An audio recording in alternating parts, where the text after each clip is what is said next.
Today we're going to take a look at this, a PlayStation 2. In this video, I will be walking through how to preserve and modernize a PlayStation 2 in 2026 using reversible, software-based methods designed to extend the life of aging hardware. We'll improve load times, reduce wear on failing discs, enable region-free playback for legally owned games, and create a single organized digital library of all the games you already own. This video focuses on preservation and hardware longevity, not piracy. As original parts become harder and more expensive to replace, these tools will help keep classic systems usable. I'm M. Fuji, let's get into it.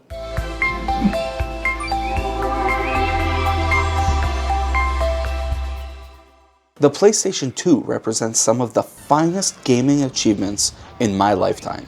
Survival horror, RPGs, racing games, shooters, entire genres and iconic brands took root or at least blossomed through this system. But like everything, time has caught up with PlayStation 2's hardware, and as each year passes, replacing these items just gets more and more pricey. That's where PlayStation 2 modding comes in. Today's PlayStation 2 mods aren't about damaging the system. Instead, it's about doing soft mods that will preserve the system, ultimately keeping gameplay good, improving reliability, and unlocking features that the console was always capable of doing, but just never officially was allowed to. This is my PlayStation 2. I picked it up damaged from a video game store last year, and it ran me about $45. The disc tray doesn't even come out. And I can't play my Resident Evil or Silent Hill Japanese games, so I have a list here of every issue with my PlayStation and what mods we need to fix it. Be able to play homebrew games, bypass the disk drive. Faster loading times, maybe?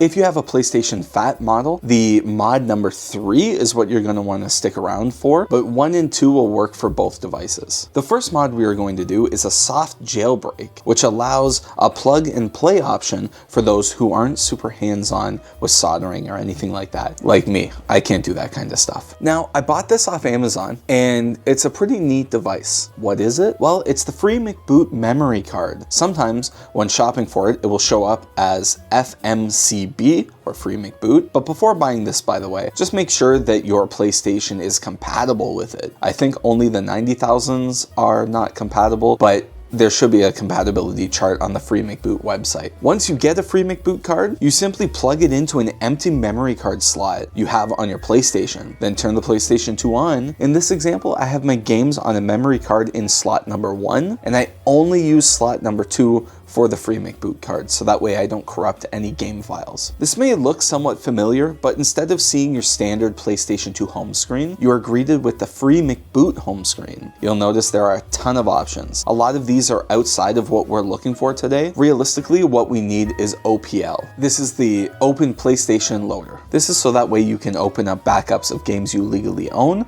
off a USB stick or hard drive. Go to Settings and highlight USB device to Manual, so that way at the top, you can change between hard drive location and USB. HD Loader does the same thing, but for installed hard drives on the Fat model, and USB Advanced is the same thing, but for USB cards. So that's it. With 30 some odd dollars, you're able to already load games. But now we have to bypass that tricky disk drive. And how we're gonna do it is with a USB stick. This USB stick is currently formatted in exFAT, so we need to reformat it to FAT32. I went into disk management, selected the drive, deleted the existing partition, and then created a 32 gigabyte partition instead. This way Windows allowed me to use FAT32 as a format. Once that's done, you'll have a drive name and letter on the root of the USB stick. Create a new folder called DVD. This is where you'll drag all of your game backups as ISOs. Keep in mind, you may get read errors if the game is 4 gigabytes or larger. This is where USB Util version 2 comes in. This software allows you to choose an ISO more than 4 gigs. Select the game, choose if the media is DVD or CD, in our case it's DVD. choose the root folder of the USB stick, and wait as the software splits the game and makes it playable. Once you go into the stick folder, you'll see a whole bunch of files that show up under the root folder. This is normal. For some reason, this is where the games need to go to show up in OPL, and all of the smaller games that are less than 4 gigabytes simply can be placed in the DVD folder. Now let's plug this into the PS2, use OPL, select USB, and there you have it, all the games. But because this is USB and it's going through this USB port, it's relatively slow, which means you could have loading issues. And this leads us to our final mod. We're going to be speeding up those loading times using a hard drive. We will need a hard drive to PlayStation 2 adapter, a USB stick, a hard drive to PC adapter, and a couple of games to choose from. You'll also need some software so that you can get free McBoot onto your hard drive, game art, etc. So let's go through each of those now. HDL Batch Installer will be our first go-to. This will allow you to put all of your games over to your hard drive in one go. No splitting required. Free McBoot software, we're going to put free McBoot software onto the hard drive as well, so we don't have to boot from the memory card. Instead, when you turn your PlayStation on, it will automatically boot into free McBoot. Depending on how old your computer is, you may need .NET Framework. You'll go onto the Microsoft website and just get the most up-to-date one. And lastly, OPL Manager, so we can get video game art connected to the game. First up is putting .NET Framework onto your computer. You may already have it. If you don't, the installer will let you know. With our FAT32 formatted USB stick, plug it in and drag over the uncompressed free McBoot folder onto the root of the memory stick. Then plug that into your PlayStation 2. And while we're here at our PlayStation 2, let's plug the hard drive in too. The adapter came in, so you can link the connections of the hard drive to the adapter and slot it in. I like to let it free hang, but eventually this will probably break, so putting some sort of support underneath is probably a good idea. I'm not going to do it. Let's screw it into the back of the PlayStation 2 and turn everything on. I've got the free McBoot memory card currently plugged into slot 2 and the USB plugged in as well. Under the ULaunch ELF, go to the file browser and head to MISC HDD Manager and look to make sure a hard drive is connected. Here it says yes to connection and format. Regardless, I'm still going to be using this software to format the hard drive. By pressing R1 on the controller, select format and continue. This will erase everything off the hard drive. Then press R1 again and click create. We're going to make a partition and name it plus OPL. Then press OK. When setting the partition size, because my hard drive is 1 terabyte or less, I will be setting the number to 1024. If you have a 2 terabyte, set the number to 1536. And create a new partition. Go back to ULaunch ELF home menu and go back to file browser. Go to mass and go to FMCB install. Then select the FMCB installer.elf. This will open an install window. Press R1 and select FHDB and press OK. Confirm and press yes. This way you're good to go. What this is doing now is installing free McBoot onto the hard drive. Turn off your PlayStation and go back to the PC with your hard drive and your memory stick. Once you've plugged the hard drive into your PC, open up HDL Batch Installer as admin. Expand the GUI and select hard drive here. Click search games and select the list of the ISO formatted games that you want to bring over. I'm selecting these ones. Then click install. This may take a bit. During this time, I kept getting an error about artwork. I just kept clicking no because I'm going to be bringing the artwork over later anyway. Now, let's get some game art. Make a folder so you can keep all your files organized.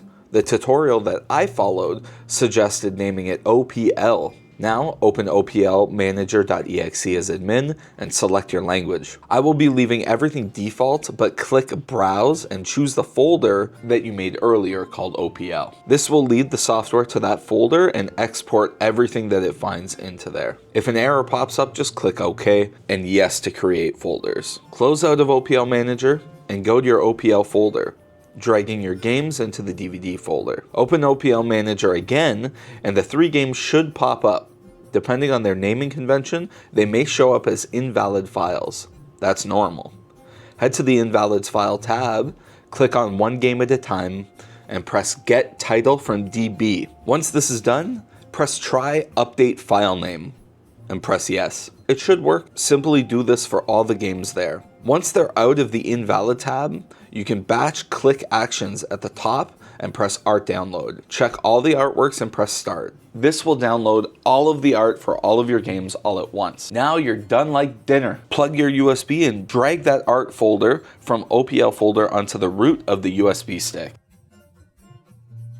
Plug the USB stick and hard drive back into your PlayStation 2 and turn it on. Launch OPL and head to settings again and go down to the USB device start mode to off and hard drive device start mode to automatic. Default menu set to HDD games and press OK.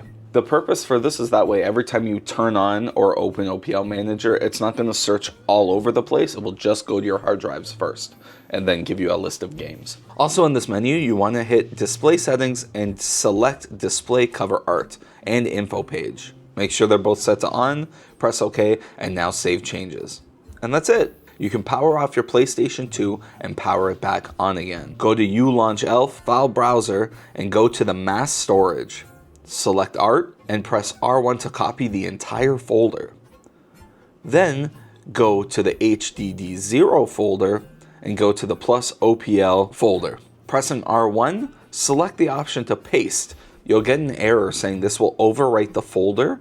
Just press OK and wait a minute and this will all be done. You should have all of your backed up games all in one spot the moment you open OPL, at reasonably fast loading speeds as well. So to play your games, turn the PlayStation on, go into OPL, and select the game you're looking for. There it is.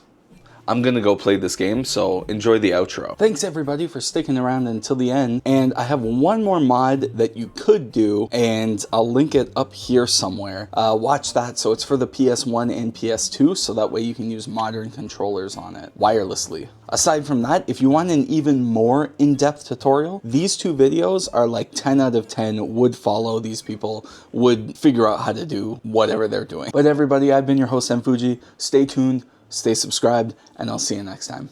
Bye. Hey, subscribe. Hey, subscribe. Please.